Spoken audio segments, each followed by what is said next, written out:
प्यारे विद्यार्थियों, आप सभी को मेरा नमस्कार। मैं डॉक्टर नेमीचंद कुमावत, सहायक आचार्य हिंदी विषय, राजकीय महाविद्यालय की आपकी बीए प्रथम वर्ष विषय हिंदी साहित्य के द्वितीय प्रश्न पत्र की आज की इस ऑनलाइन कक्षा में मैं आप सभी का हार्दिक अभिनंदन और स्वागत करता हूं।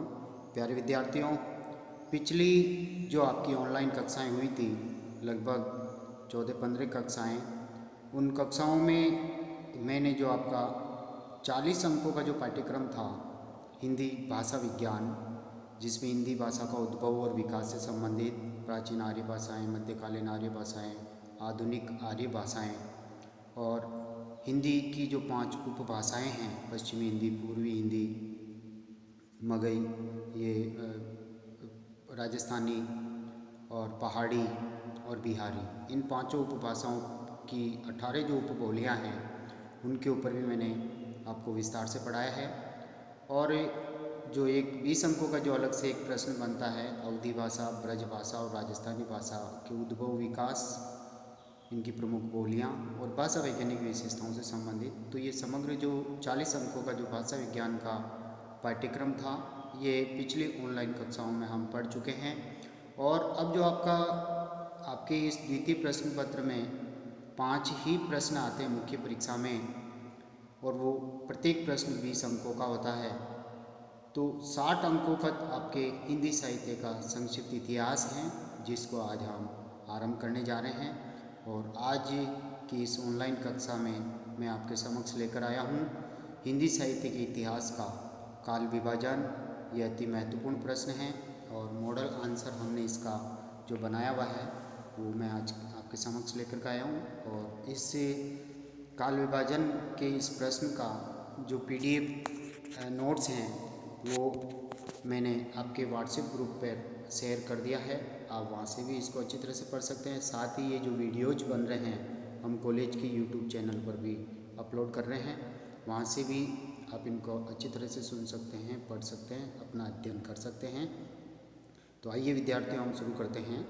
हिंदी साहित्य के इतिहास का काल विभाजन करते हुए इससे संबंधित मतों की व्याख्या कीजिए या विवेचन कीजिए या समीक्षा कीजिए। हिंदी साहित्य के काल विभाजन को प्रस्तुत कीजिए, इस तरह का प्रश्न आता है। या हिंदी साहित्य के इतिहास का विद्वानों ने जो भिन्न भिन्न दृष्टिकोण अपनाते हुए काल विभाजन प्रस्तुत किया, उसका वर्णन कीजिए।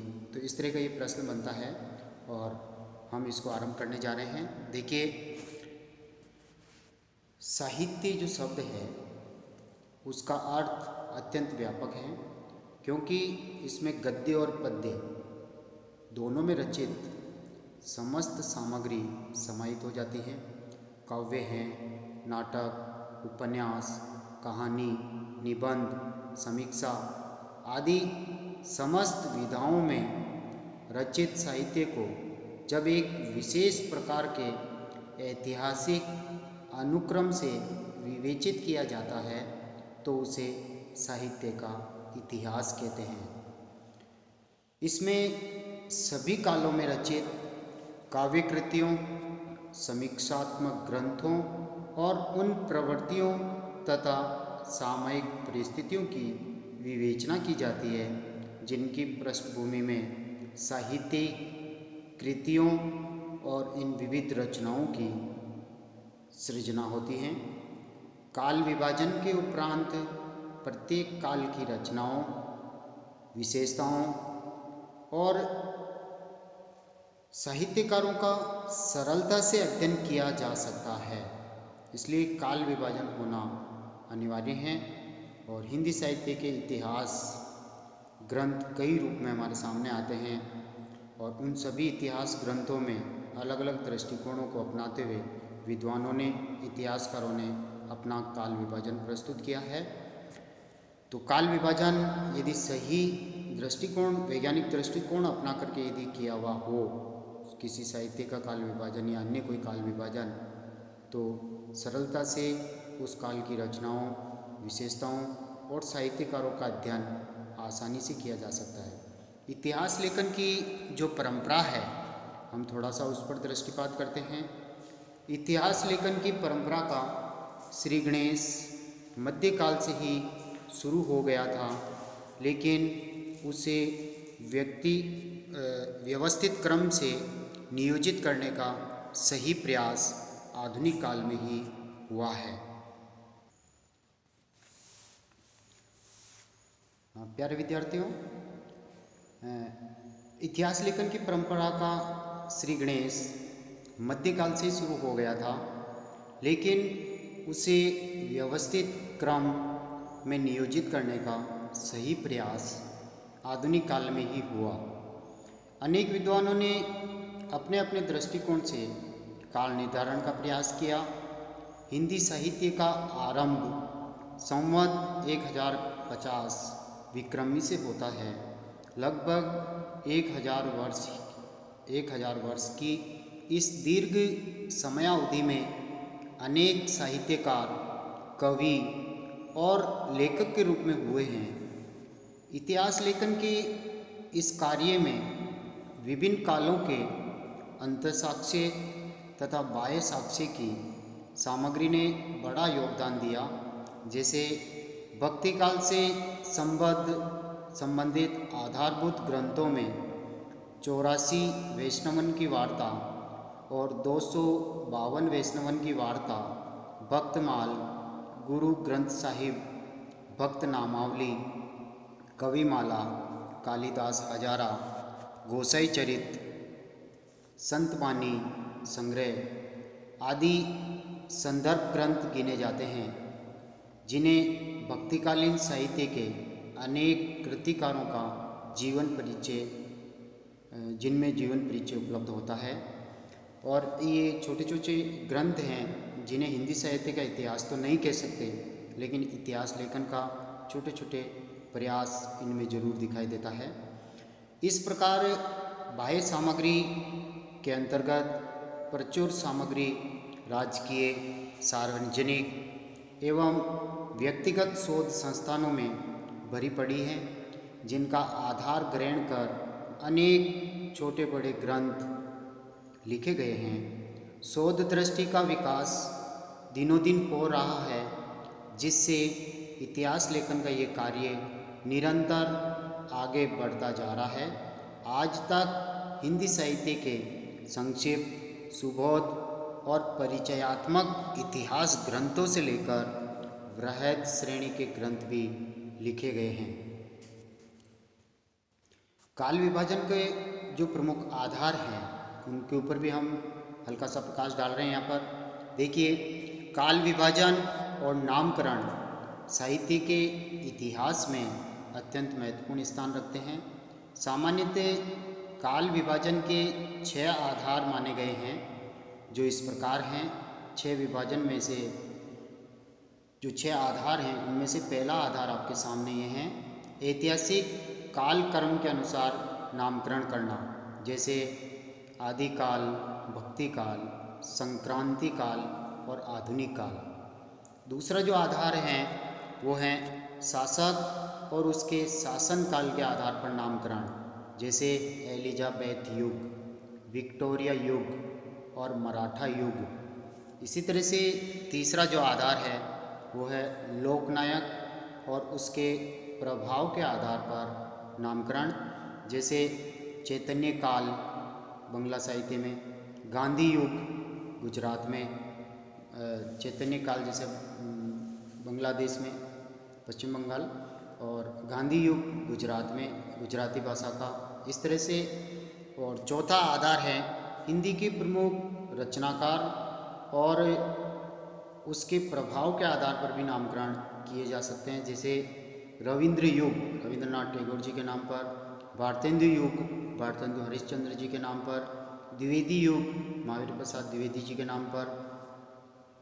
पांचवा जो आधार है घटना या आंदोलन, जैसे राष्ट्रीय और सांस्कृतिक घटना या आंदोलन के आधार पर नामकरण किए जाते हैं, जैसे भक्ति काल की घटना को आधार बनाकर, पुनर्जागरण काल 1857 की क्रांति के आसपास का समय, या आधुनिक काल का जो आरंभ होता है उस समय से, सुधार काल, स्वातंत्र्योत्तर काल स्वाधीनता के बाद। इस तरह के ये आधार हैं छठा आधार है साहित्यिक प्रवृत्ति के आधार पर नामकरण, जैसे रोमानी युग, छायावाद युग, रीति युग, प्रयोग युग, वीरगाथा काल। इस दृष्टि से ये जो 6 आधार हैं आपके सामने, इनको आधार बना करके साहित्य के इतिहास लिखे जाते हैं।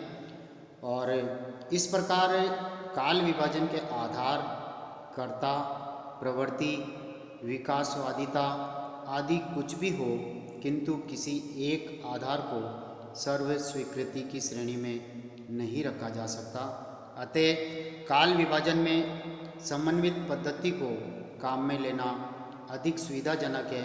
इस संदर्भ में कुछ उल्लेखनीय बिंदु निम्नानुसार है, जिसका ध्यान रखते हुए साहित्य का इतिहास।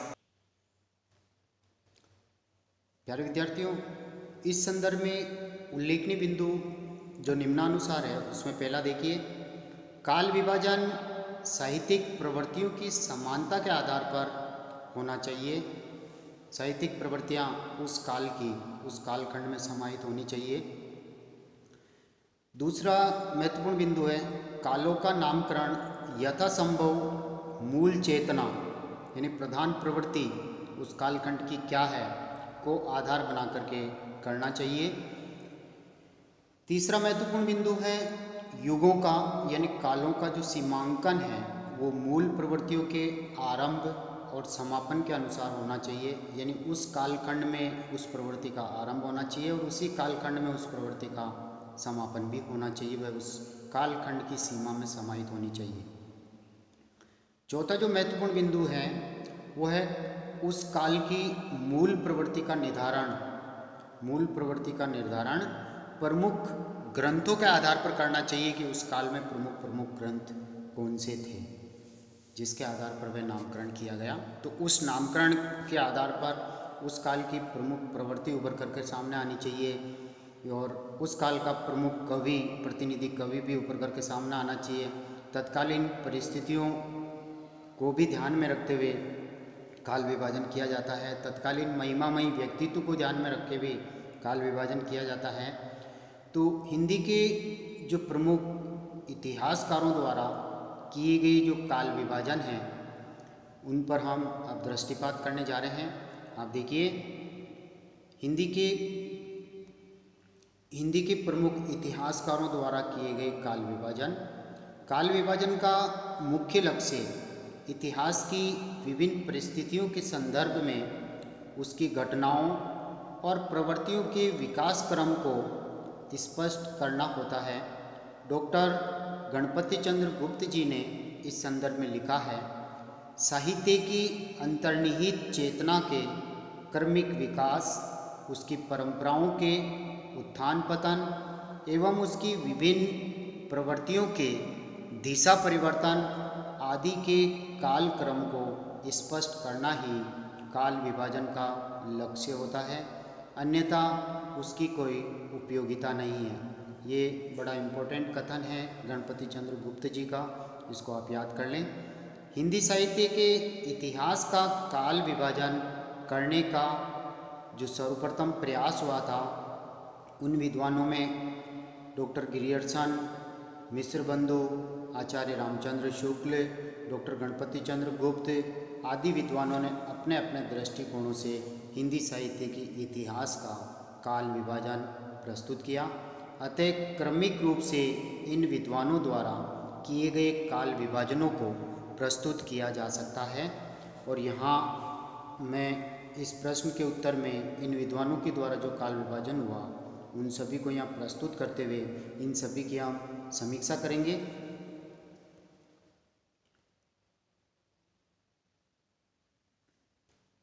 देखिए, पहला विद्वान यहाँ है हमारे सामने, फ्रांसीसी लेखक गार्सा दे तासी।